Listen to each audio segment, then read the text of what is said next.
When a journalist tries to corner J.D. Vance on live TV with provocative questions about his past, he believes he's in control. But then, in a twist no one saw coming, the entire dynamic flips. Before we dive in, let me know in the comments where you're watching from. Now, picture this.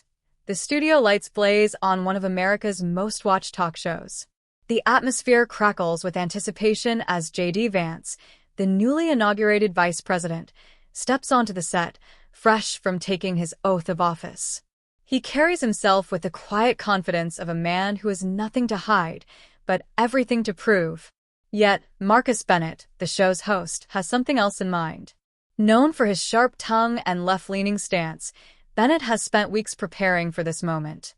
His producer had assured Vance's team that this would be a respectful discussion about the new administration, but the gleam in Bennett's eyes tells a different story. As Vance takes his seat, the usual pre-interview pleasantries feel rushed, almost mechanical. Bennett's smile never quite reaches his eyes, and the production team appears unusually tense. Vance, drawing on his Marine Corps instincts, senses an ambush. Every fiber of his being tells him that Bennett's questions are loaded with hidden landmines. The first question comes, wrapped in a smile, but Vance notices the way Bennett's fingers grip his interview cards just a little too tightly. "Mr. Vice President," Bennett begins, his voice dripping with artificial sweetness, "let's talk about your incredible journey, from being a Trump critic to becoming his second-in-command." Vance responds with a measured smile, his eyes reflecting the wisdom that comes from hard-fought lessons. "You know, Marcus, that's actually a great place to start," he says, his voice calm and steady. "Because this isn't just about politics, it's about something much bigger. It's about the American capacity for growth and understanding." The audience leans in, intrigued. They were expecting defensiveness. Instead, Vance delivers something unexpected. Confidence without arrogance. Bennett shifts uncomfortably in his chair. His carefully rehearsed follow-up questions suddenly loses its edge. "Growth and understanding?" Bennett scoffs, his tone dripping with sarcasm. "Is that what we're calling it now? Some might say it's just political convenience." Vance's response is unwavering. "You see, Marcus, here in America, we value the ability to change our minds when faced with new information. Years ago, I had a different perspective. But then I saw something remarkable. I saw policies that actually helped the forgotten Americans I wrote about in my book." For a moment, Bennett's expression tightens ever so slightly. Vance seizes the moment. "Let me ask you something, Marcus," he continues, his voice steady. "Have you ever changed your mind about something important? Have you ever looked at the facts and realized your first judgment might have been wrong?" Bennett hesitates. A fraction of a second too long. "We're here to discuss your changes, Mr. Vice President, not mine," he snaps, shuffling his cards as if eager to regain control. "Speaking of changes," Bennett presses forward, "let's talk about your recent speech at the National Prayer Breakfast. You spoke about divine guidance in government decisions.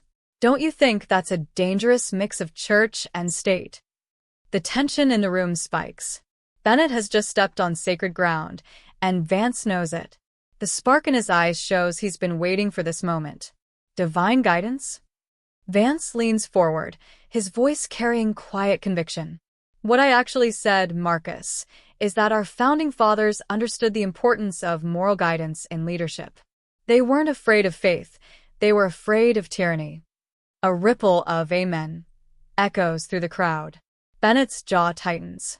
"But surely, in today's diverse society," he begins, only to be gently cut off as Vance raises a hand. "Let me finish, because this matters," Vance continues, respectful yet firm.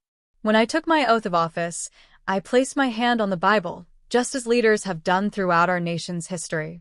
Not because we're establishing a state religion, but because we acknowledge that our rights come from God, not just from government." Bennett glances at his producer, who watches intently from the sidelines. Then, Vance adds with a personal touch, his voice carrying a note of reflection. "You know, Marcus, when I was a Marine, no one questioned the presence of a chaplain. No one mocked the prayers before missions. Because in those moments, even the skeptics understood, some things run deeper than politics." Bennett's face flushes. "Let's move on," he mutters, clearly rattled. Your relationship with President Trump. Yes, Vance says smoothly. Let's talk about results, not rhetoric. Let's talk about what's actually happening in our communities since the inauguration. The studio falls into a rare moment of silence. Even Bennett, known for his rapid-fire interruptions, is subdued by Vance's unwavering presence. Bennett scrambles for another attack. Mr. Vice President, you've built your reputation as a voice for working-class Americans. Yet here you are in an expensive suit, defending a billionaire. Don't you see the irony? The temperature in the room drops. Some audience members shift uncomfortably. But Vance doesn't flinch. Instead, a small, knowing smile plays at the corners of his mouth. You know what I see, Marcus? He replies evenly. I see someone who thinks a suit changes a man's values. But let me tell you something. The values I learned growing up in Middletown, Ohio, don't change with a zip code or a job title. Bennett's eyes narrow. He's losing ground. So, you're saying your transformation has nothing to do with political ambition? That we should just ignore your past criticisms? That you're now, he pauses, letting the word linger. A puppet. Gasps ripple through the audience. A thrown gauntlet. Vance doesn't miss a beat. You know, Marcus, he says, his voice cool. That word says more about you than it does about me. His tone hardens just slightly, but remains controlled. Maybe in your world, loyalty is something to mock. But in mine? In the Marine Corps? We judge people by their actions, not by what the media says about them. The audience erupts in applause. Bennett tries to interject, but Vance presses on. You call it being a puppet, I call it recognizing true leadership. And yes, I'm proud to serve alongside President Trump. Bennett, now visibly sweating, attempts one last attack. A man of your intellect must see the contradiction in supporting someone you once criticized. Vance's response is calm, precise. There you go again, Marcus. So focused on contradictions that you miss the bigger picture. The real contradiction?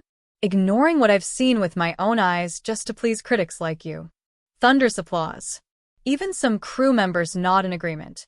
Bennett, defeated, glances at his producer, who frantically signals to wrap up. I believe we're out of time, Bennett mutters.